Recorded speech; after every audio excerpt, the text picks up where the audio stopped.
আসসালামু আলাইকুম রহমতুল্লাহি বারাকাতু। সবাই কেমন আছেন? আশা করি সবাই ভালো আছেন। আমাদের মাদ্রাসার বাচ্চাদের ক্লাসের আগে একটু পিটি করাইতেছে হুজুরে। অনেক সুন্দরভাবে বাচ্চাদের ব্যায়ামও হইতেছে।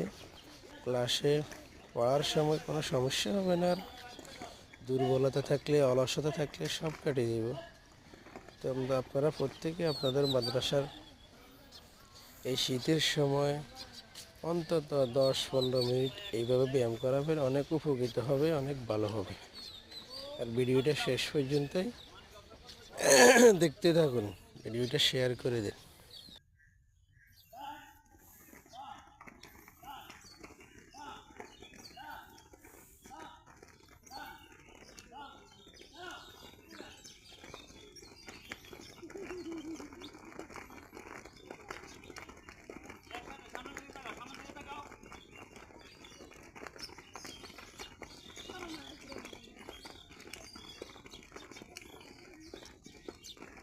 সামনে দিকে তাকাও, সামনে জন্য সাথে পাবি না।